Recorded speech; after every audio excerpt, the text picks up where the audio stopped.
Bismillahirrahmanirrahim. Assalamualaikum warahmatullahi wabarakatuh. Innal hamdalillah nahmaduhu wa nasta'inuhu wa nastaghfiruh wa na'udzu billahi min shururi anfusina wa sayyiati a'malina.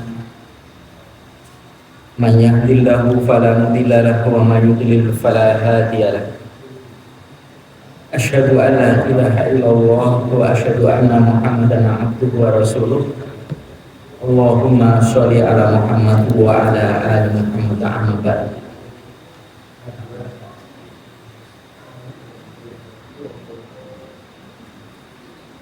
Jamaah sekalian, Bapak-bapak, Ibu-ibu, untuk malam hari ini pembacaan kitab Sahih Bukhari masih pembahasan sekitar bab tentang ilmu ya, karena di kitab ilmu terakhir saya bacakan sampai hadis ke-63 dari bab yang ke-6. Sekarang masuk di bab yang ke-7.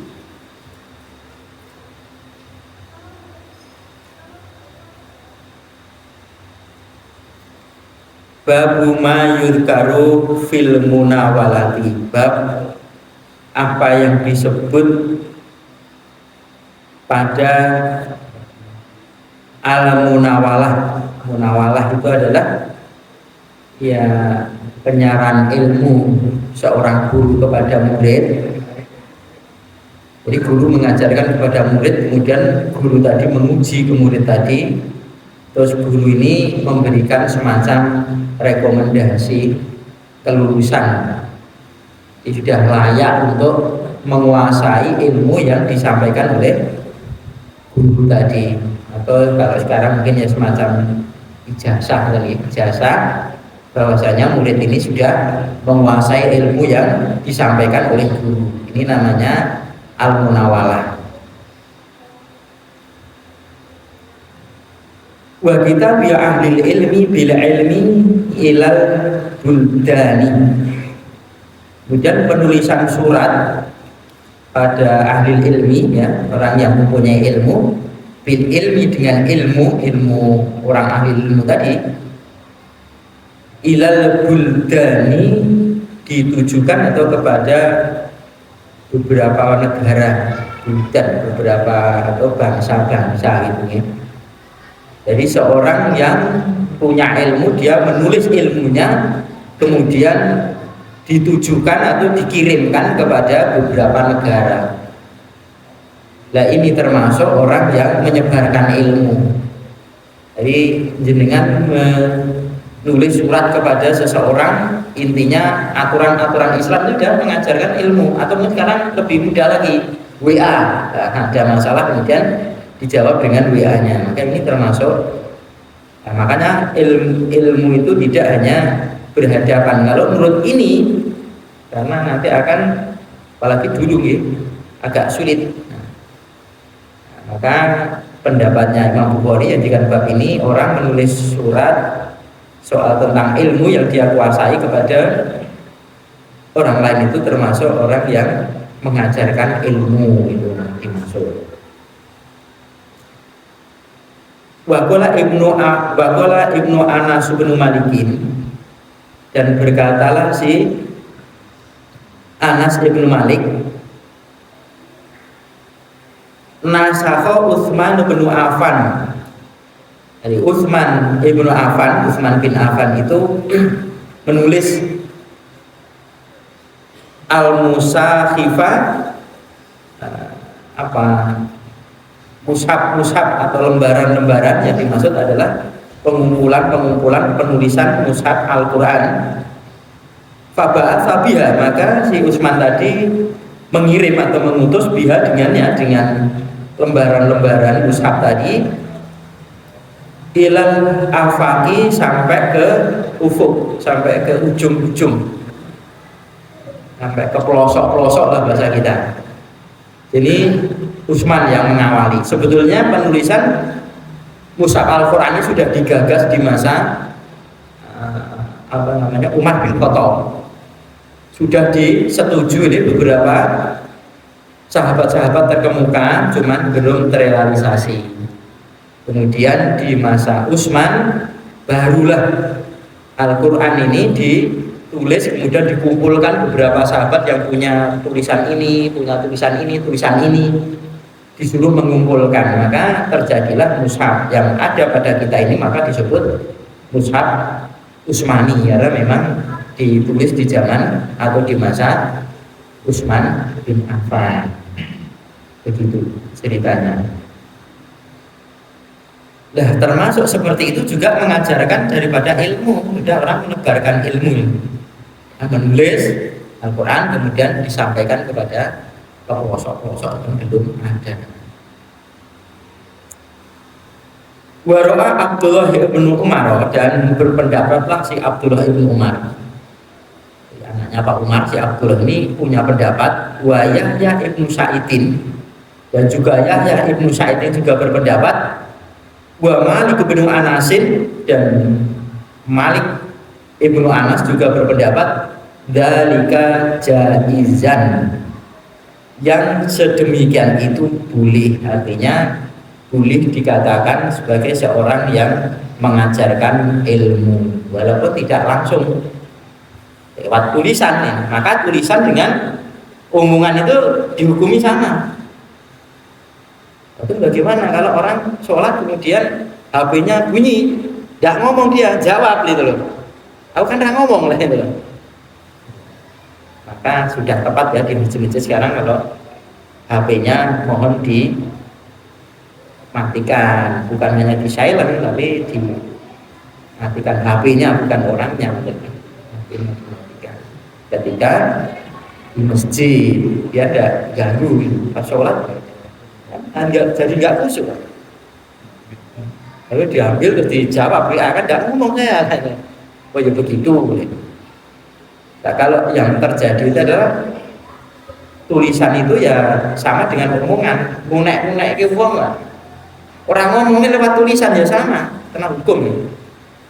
Sebagaimana juga ini ya, meskipun si Utsman ini tidak memberikan satu omongan, mengajarkan Al-Quran secara langsung, tapi dia menyebar-nyebarkan Al-Quran itu, ya boleh juga dikatakan dia seorang telah mengajarkan ilmu di masa itu.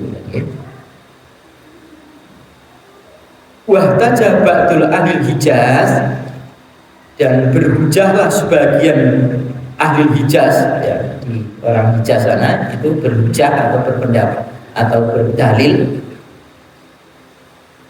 fil munawalati, pada soal munawalah tadi, soal apa, penyerahan ilmu pada guru pada murid ini ya. Fi hadis Nabi Shallallahu Alaihi Wasallam, pada hadisnya Nabi Shallallahu Alaihi Wasallam. Jadi sebagian penduduk Hijaz ini berpendapat, berdalil, berhujah dengan hadisnya Nabi. Kenapa seperti itu boleh?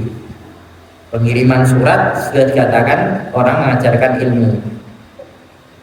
Haitsu kana li amiril syariati, haitsu di mana kataba, beliau itu menulis surat li amirin, pada amir, pada pimpinan asyariati, pada pimpinan syariah. Syariah itu pasukan yang berjumlah kecil. Biasanya kalau Nabi mengirim dikatakan syariah itu Nabi tidak ikut dalam rombongan itu. Beda dengan jais itu ya. Jais itu kan ratusan ke sana. Kalau syariah itu ya mungkin 40, 35 sekitaran seperti itu. Nah ini pernah Nabi itu menulis surat untuk amirnya si syariah tadi, oleh syariah tadi, kitaban satu surat. Waqala, dan beliau bersabda, la yaqra'u hatta yablugha makanan kadza wa kadza. Ya, surat itu diberikan ada amirnya tadi, amir syariah nih, ini surat. Tapi jangan kamu baca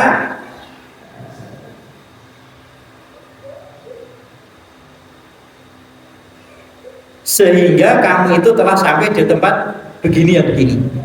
Nah ini surat ini saya kasihkan, vlog mungkin gitu ya sekarang. tapi jangan dibaca di sini. Kamu setelah sampai di sana di tempat ini diberitahu oleh Nabi tempat yang begini-begini baru. Oke, surat ini kamu buka, kamu sampaikan kepada personilmu, orang yang kamu pimpin. Karena menghadapi sesuatu yang berat nanti disampaikan itu pasti domakan. Kalau ini sudah tempatnya jauh mau pulang mana ini? Tidak terjalan, udah ini strategi saja Rasulullah Shallallahu Alaihi Wasallam. Falamma balagha dzalika, maka tatkala telah sampai yang demikian itu al-makanan, satu tempat yang ditunjukkan oleh Nabi tadi, fara'u al-nas, maka Amir Syarih tadi membacakan alam nasi atas manusia ini adalah orang yang mengikuti dia. Wa ahbarohum, dan Amir tadi mengabarkan kepada mereka manusia tadi bi amri Nabi Shallallahu Alaihi Wasallam, dengan perintahnya Nabi Shallallahu Alaihi Wasallam. Telah jauh tempat yang sampaikan oleh Nabi baru dibuka, kemudian disampaikan, oh Nabi ini memerintahkan begini kan. Pada mereka ini salah satu strategi supaya orang yang berangkat ini ya tidak ada kesempatan untuk balik lagi. Wah, kalau gitu berat ini perintahnya saya tidak sanggup. Ya, tidak seperti itu. Dan tidak ada ceritanya sebetulnya sahabat itu. Tidak ada ceritanya.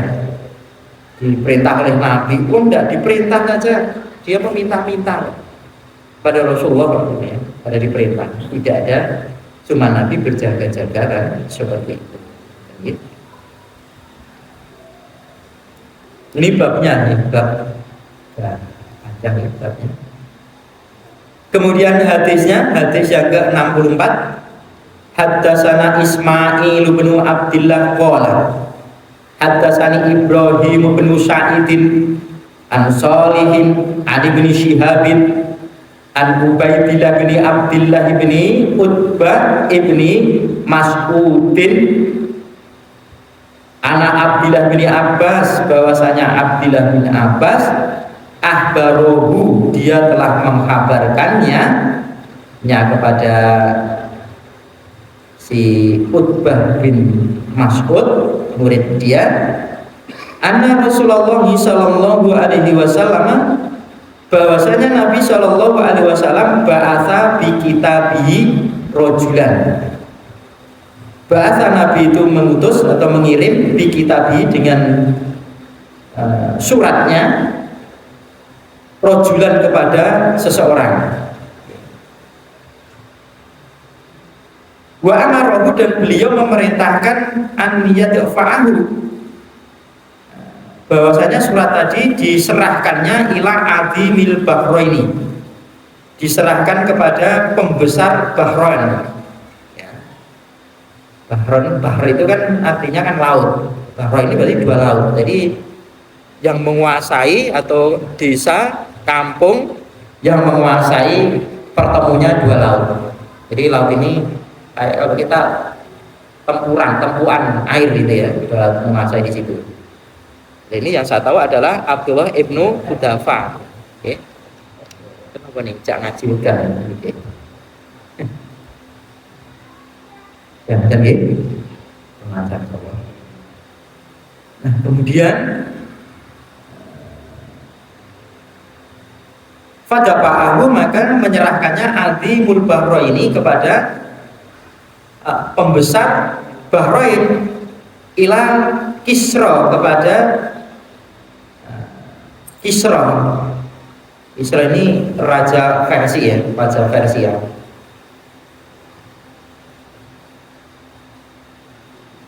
Falamma, maka tatkala qara'ahu, membacanya, raja Persia tadi membacanya, mazzaqahu, si raja Persia tadi merobek-robeknya surat dari Nabi tadi, dirobek-robek. Fahasib tuh, maka aku menyangka si Quradah gitu. Menyangka anak Ibnu Musayyabi, bahwasanya si Ibnu Musayyab pola berkata, kata muridnya si Quradah mengatakan, dan saya menyangka si Ibnu Sayyab itu mengatakan fada'a alaihim Rasulullah sallallahu alaihi wasallam. Fada'a maka Nabi mendoa. Kalau doa itu pakai ala, tapi doa untuk kejelekan. Berbeda dengan ilah. Ilah itu doa untuk kebaikan. Kalau doa pakai kalimat ala, maka untuk kejelekan, untuk kehancuran. Kemudian orang mendoakan dulu pas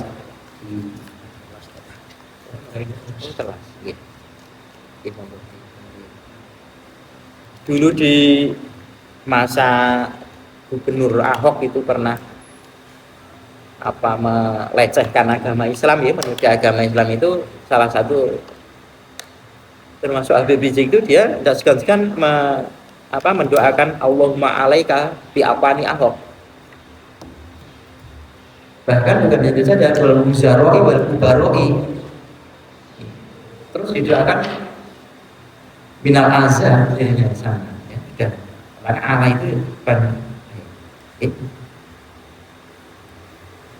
Artinya kalau di sini Nabi setelah dikirimi surat, ya, ditujukan kepada pembesar Bahrain. Setelah itu pembesar Bahrain tadi menyerahkan lagi dan dibaca kepada atasannya, yakni Raja Persia, Kisra tadi.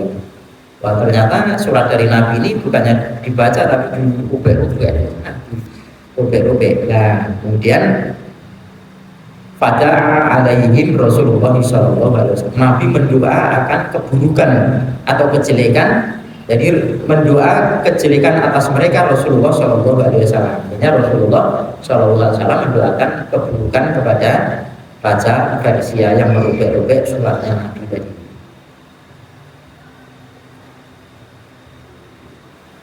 Anyumazzabu, supaya mereka dirobek-robek, kula mumazzakin, tiap-tiap robekan tadi. Jadi seperti kerajaannya dia pimpin itu didoakan Nabi kayak robekan tadi, jadi pecah-pecah, hancur sebagaimana robekan tadi. Berapa jumlah dirobek kecil-kecil ya tidak hancur.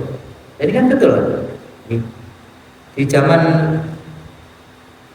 Umar bin Khattab kalau tidak salah itu, ya kan, bisa ditaklukkan Persia ini lewat kepemimpinan si Khalid bin Walid sebelum dilengsarkan oleh Umar bin Khattab. Ketika di masa Abu Bakar As-Siddiq radhiyallahu anhu, ini kan diangkat jadi pimpinan perang si Khalid bin Walid ini, jenderal lah istilahnya.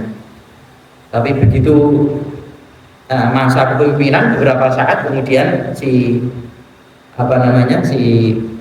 Umar bin Khattab ini melengsarkan dia, diganti oleh orang lain. Lalu terjadi peperangan pada saat itu, kurang tahu melawan Romawi melawan apa itu. Jadi kekalahan itu, pimpinannya terdesak, ini Khalid bin Walid tadi kucuk saat itu. Terus pimpinannya diomongin, Pak pimpinan perang, Pak Jenderal, nanti malam kalau dulu itu perang itu sebodoh, bengi itu lereng, sama-sama musuhnya sama-sama berhenti. Akhirnya pasukan kamu pecah, kata si kamu pencarkan beberapa bagian, suruh bawa obor semuanya dari arah sana penjuru, kata si Khalid bin Walid. Betul pada itu malam-malam itu, karena musuh takut, dikiranya pasukan datang lagi itu loh. Ini Khalid bin Walid itu tidak diserai oleh Umar bin Khattab jadi pimpinan pada saat itu, tapi memberikan bukan kok sekarang ada jadi pimpinan, tidak begitu. Tapi bulan-bulan ini, kalau ini kan masih penaklukan Persia ini masih ini udah betul hancur pada saat itu. Ya. Jadi Rasulullah itu mendoakan supaya kerajaannya, kekuasaan itu seperti rupiah kertas yang dia robek-robek tadi. Gitu. Ini ajaran kepada Islam. Jadi ini kan terjadi ketika di akhir-akhir tahun 6 Hijriah itu kan Rasulullah mulai menulis surat, disebar-sebarkan di penguasa penjuru semua. Dikasih surat ajaran untuk masuk Islam, termasuk yang sudah lewat itu Raja Romawi itu. yang kebetulan sebetulnya dia itu mengetes rakyatnya. Kalau rakyatnya tidak mau masuk Islam ajaran Romawi itu, ya, itu pun sebetulnya tidak mau masuk Islam, tapi ternyata menguat orang-orang di kerajaan dan rakyat itu menerima ajaran yang dibawa oleh Muhammad Shallallahu Alaihi Wasallam. Akhirnya, saya kalau tidak masuk Islam, kekuasaan saya habis. Akhirnya dia terpaksa menjadi orang baik. Tidak apa-apa awalnya, jadi terpaksa tidak apa-apa. Jadi kan, seperti kita nih, terpaksa ngaji awal-awalnya tidak apa-apa. Nanti akan melewati bab ikhlas pokoknya kalau ngaji itu. Pokoknya ikhlasnya kiri tidak apa-apa. Seperti Thumamah bin Aufal itu masuk Islam dipaksa dulu. Ini tawanan perang, dia pinter. Nah, ini kudu disangke, jangan dibunuh. Soalnya kan orang pinter bisa mengajari kaum muslimin yang tidak bisa baca tulis ya. Akhirnya mau masuk Islam dia jadi gurunya kaum muslimin yang saat itu buta baca, buta aksara, ya, tidak bisa baca, bisa nulis, akhirnya itu dimanfaatkan, tidak dibunuh. Jadi hadis ini seperti itu. Jadi bagaimana hubungannya dengan bab-babnya itu tadi loh. Nabi itu memberikan satu ilmu soal strategi perang dalam peperangan itu, tapi tidak begitu lewat surat, dan Nabi tidak ada di situ. Itu termasuk mempelajari karena ilmu. Kan justru Nabi ini mungkin diwocok teng mriko nggih, teng mriki. Lah ngoten. Itu dianggap sudah bisa jajal ilmu. Dan nanti kalau orang ini mengajarkan orang lain bisa mengatakan hadatsana Rasulullah sallallahu alaihi wasallam atau an Rasulillah sallallahu alaihi wasallam atau anba'ana Rasulullah sallallahu alaihi wasallam atau akhbaruna Rasulullah sallallahu alaihi wasallam. Walaupun wujudnya tulisan. Seperti kita ini ngaji seperti ini, kita tidak ketemu Bukhari tapi karya Bukhari. Boleh kalau kita mengatakan hadatsana Bukhari. Kalau di saudara kita yang lain itu kan begitu. Begitu mendapatkan ilmu dari gurunya dia sebut. Itulah dikatakan dia bersanad itu katanya seperti itu. Kalau kita tidak seperti itu tidak.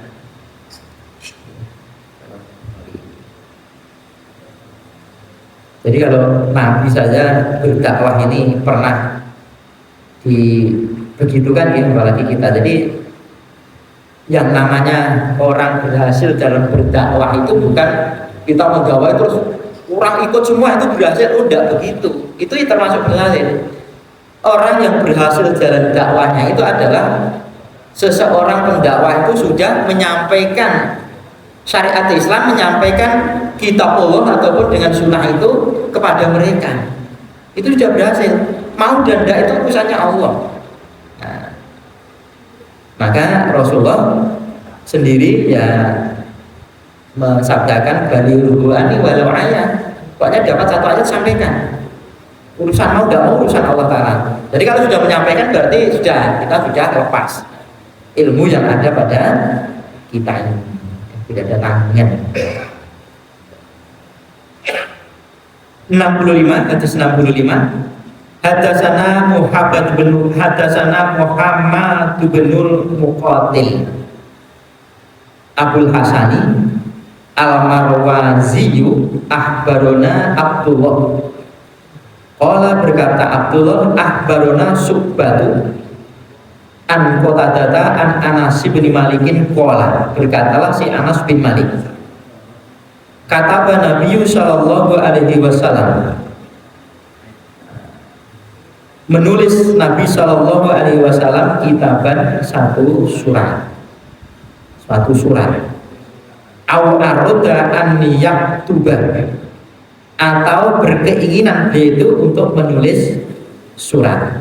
Ini artinya rawi ini ada syak ya dalam ada keraguan. Dulu itu saya dapatkan dari guru saya itu apa ya, kok kata Nabi kitaban atau arodaan yaktuba, sampai penjagaannya seperti itu.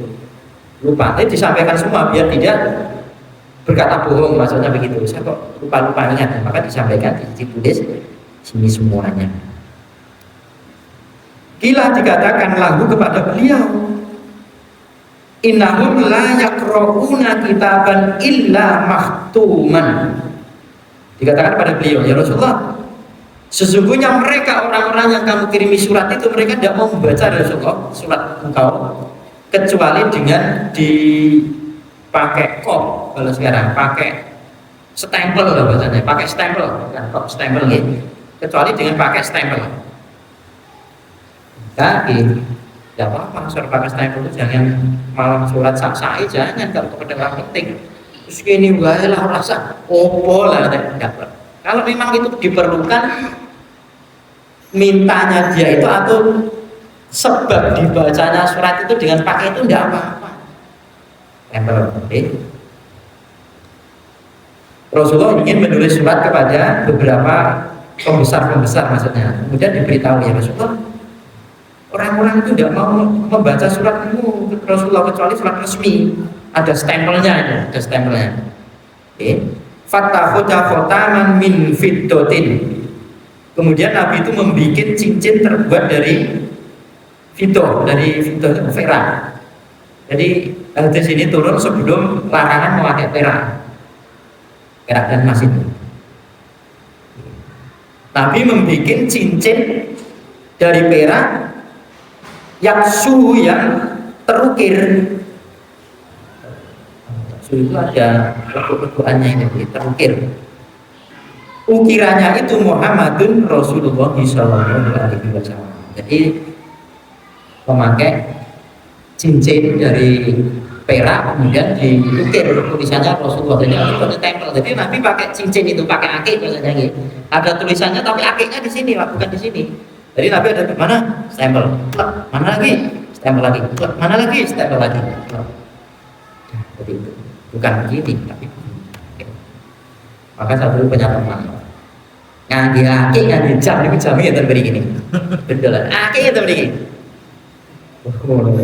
Jadi yo saya belum membaca di sini dulu, katanya begitu belum mulu tuh, ternyata barang ngaji urut ketemu dari opo iki lah ini.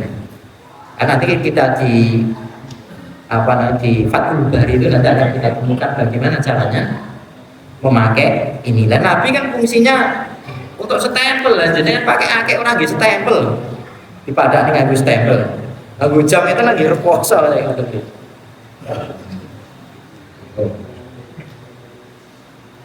Nah dulu dibedakan ya, pakai jam laki-laki itu bedol yang diburu jamnya, nah perempuan itu di Jawa katanya begitu.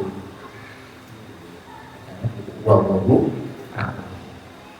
itu kok nih ngisor, kok nih mbur, kok nih ngiringan, tidak menjadikan orang itu di sisa kubur, tidak dosa apa-apa. Orang yang bujam ya orang betul itu urusan-urusan bukan urusan pokok dan stempel. Tapi begitu. Fakana maka seakan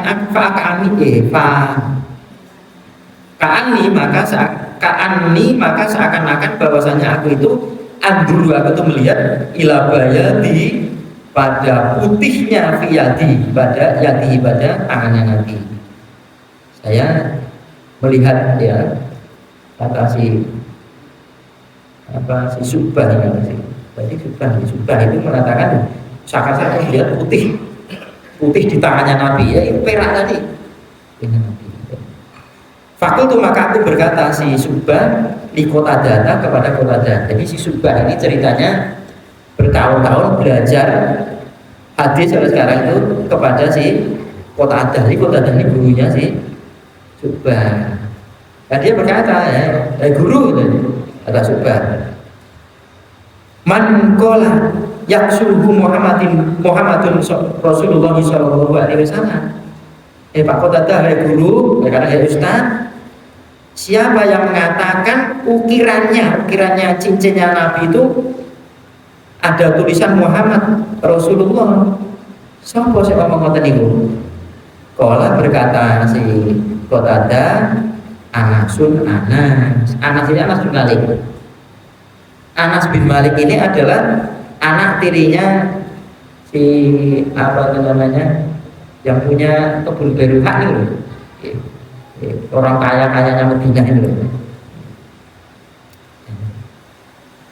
Oh kalau begitu sih coba ya pantas wae. Nah, yang ngomong anak dong Anas ini memang khotimnya Nabi, pembantunya Nabi, berkhidmat kepada Nabi. Oh berarti ya benar. Jadi monggo pakai akik boleh, tulisan Muhammad Rasulullah SAW itu juga boleh. Tapi nanti ada pendapat juga kalau ada tulisan Allah atau Rasulullah maka masuk ke tempat-tempat kotor termasuk WC itu dicopot dulu, ya, dicopot dulu. Karena tidak pantas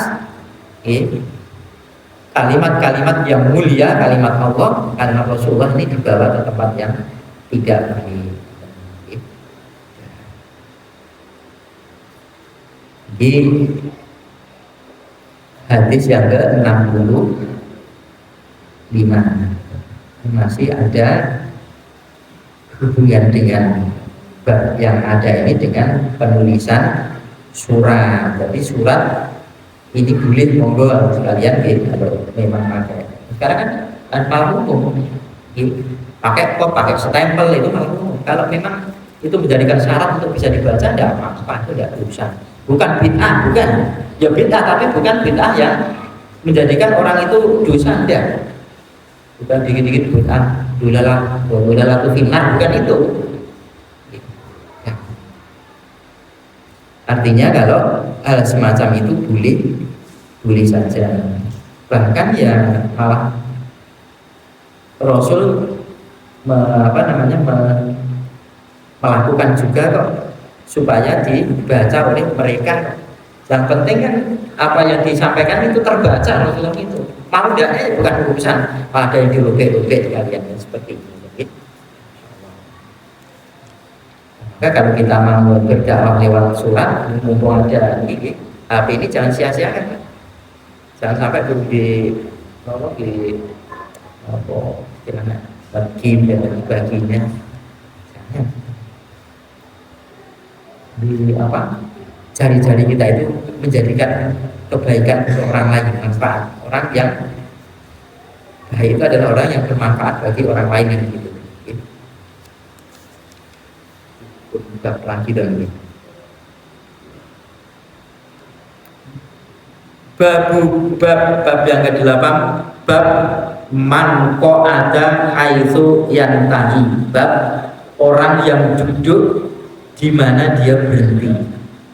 Artinya dia duduk itu tempat pemberhentiannya, kayak ini kajian ini mau masuk sudah penuh ya sudah, dia yang lowong di situ dia berhenti di situ. Ya. Yang tadi tertahan artinya ya berhenti bihi dengannya dengan duduk. Jadi al majlisu pada majlis.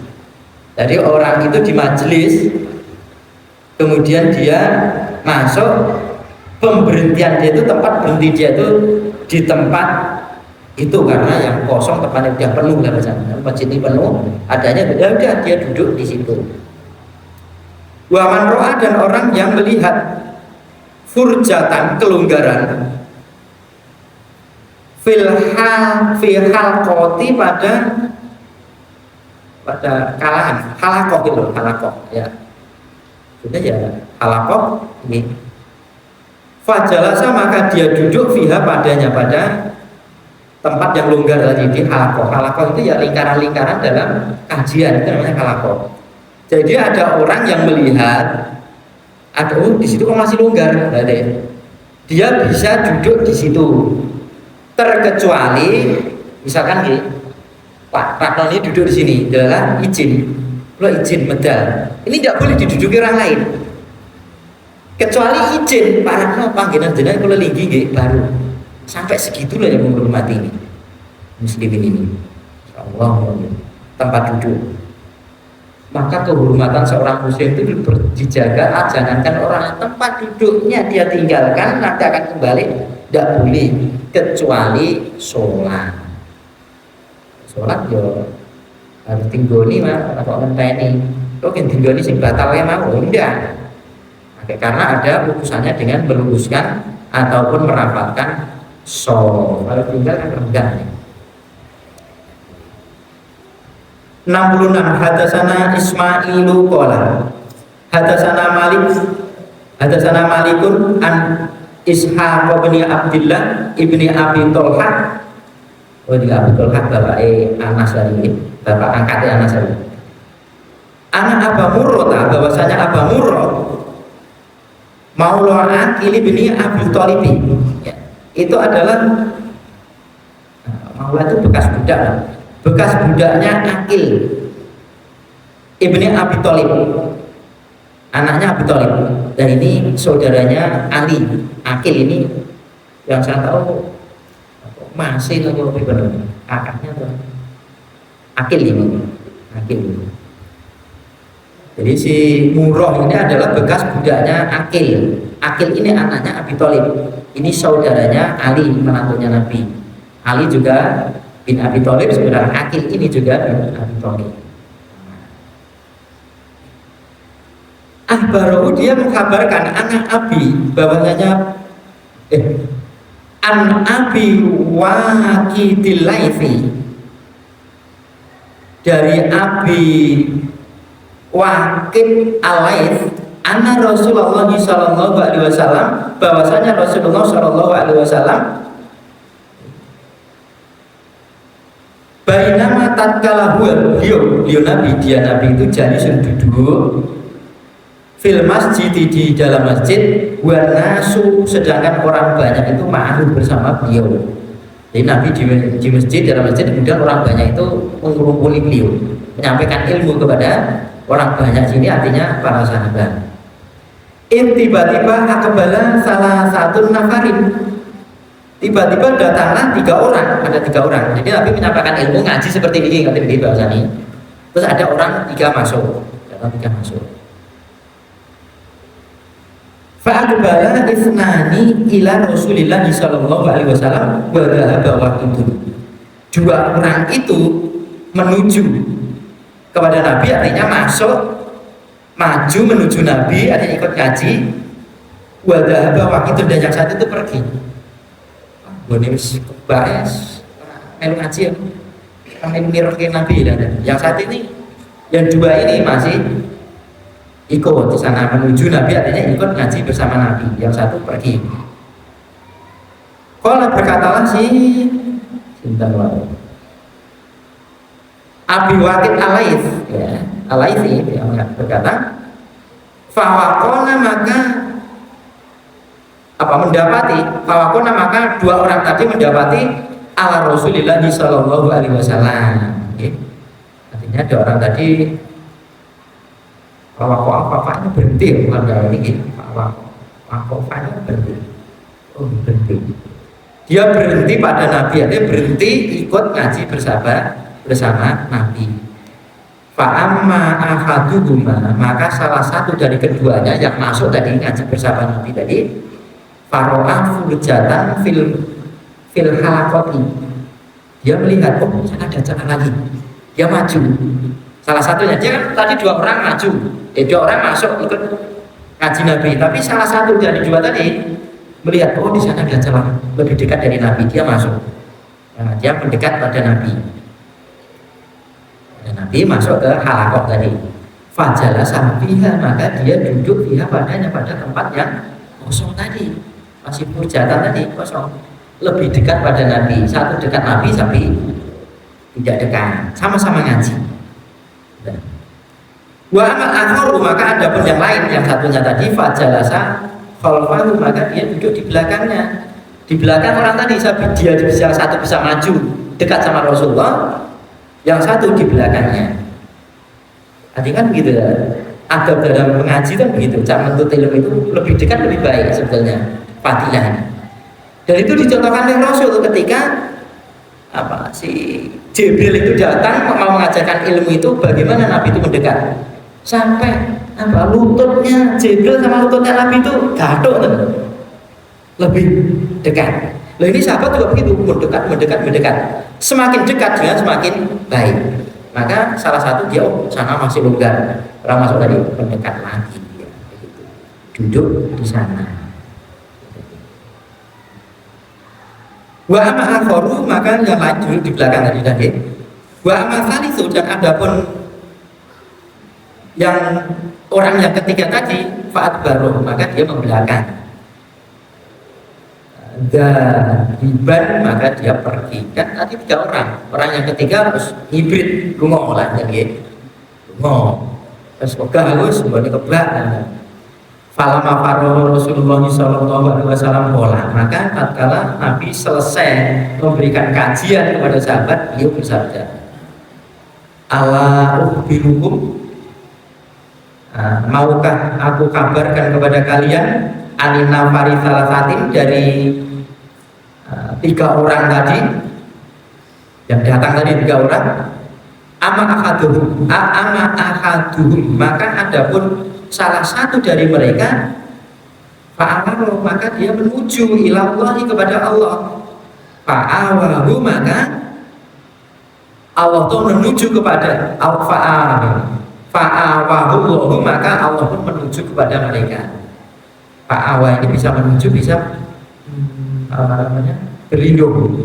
Dia berlindung kepada Allah, mendekat kepada Rasulullah tadi, maka Allah memberikan perlindungan. Atau orang itu menuju kepada kebaikan dekat dengan Rasulullah, Allah itu pun menuju kebaikannya kepada dia, lebih dekat, lebih diberi derajat berbeda. Wa amat akhir, adapun yang lain, fastahya Allahu minhu, yang satunya tadi di belakang tadi dia malu, mau maju malu, maka Allah juga malu pada dia.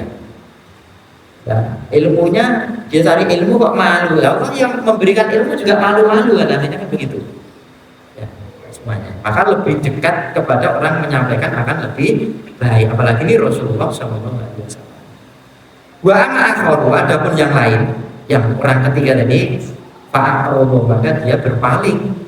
Fa'arodo anhu, maka Allah juga berpaling kepadanya. Kan malu, tidak jadi ngaji.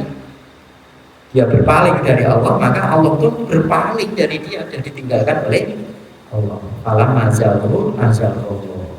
Semasa orang itu berpaling, maka berpaling juga kepada dia. Adab dari ilmu. Jadi kalau ada celah, sudah. Tapi bukan sampai ngelangkai, enggak. Minta izin, permisi utama, atau kalau dalam istilah adab dalam majelis itu kan tafasahu fil majalis. Tafasah itu kan longgarkan itu bukan begini. Cuma longgar itu merapatkan biar tempatnya longgar, bisa ditempati oleh orang lain. Tafasahu fil majalis. Longgar-longgarkanlah dalam tempat majelis, jangan disempit-sempitkan, orang lain tidak bisa masuk nanti. Seperti itu. Kemudian di bab ini ada keutamaan derajat yang berbeda, sama-sama orang untuk ilmu itu karena kedekatannya kepada penyampaian. Seperti yang dicontohkan oleh Rasulullah SAW ketika bertemu Jibril mau menyampaikan ilmu tentang Islam. Di kitab Arba'in Nawawiyah, tipis itu di hadis yang kedua ini. Mungkin ini Bapak saya sampaikan soal pertanyaan yang akan datang. Sebelum saat ini Bapak sudah mendekati beberapa lagi dan ada hari Natal gitu. Ada bagian orang yang punya pangkat jabatan menyampaikan, mengajak untuk Natal bersama.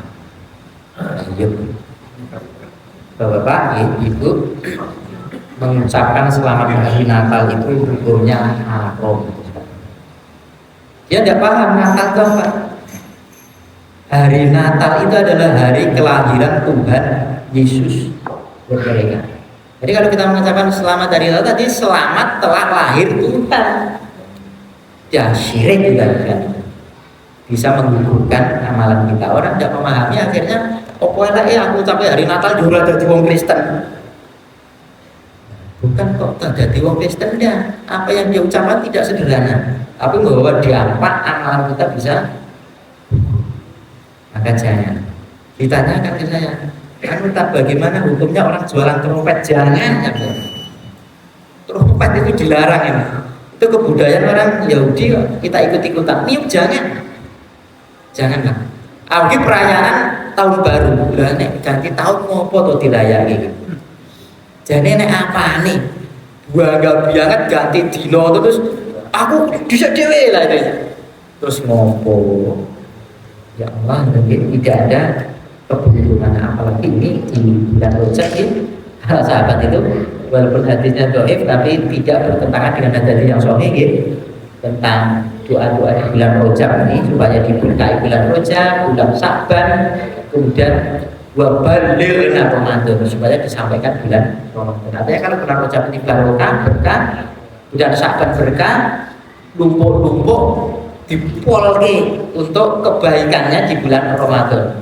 Jadi kalau kita sedekah sekarang ini, nanti puncaknya sedekahnya itu pun jur-juran dan bahasanya sedekah ini di bulan Ramadan. Ampun khawatir lagi, selagi kita diberi hidup rezeki itu masih ada. Nek pun pantoknya rezeki kapan? Nek pun situ rezeki sudah berhenti. Sebelum kita ini mati berarti rezeki itu masih mengalir, tetapi dipakai perhitungan. Termasuk saya ya sedekah itu pakai hitung-hitungan, tidak jujur terus wabeh itu juga tidak seperti itu. Ada ini fakul pun tidak ada astagfirullahaladzim, alhamdulillah oke, supaya ini sekedar kalau bapak mau menitipkan sebagian hartanya untuk pegangan pondok pesantren di tempat saya itu masih bisa kalau ada yang kelonggaran.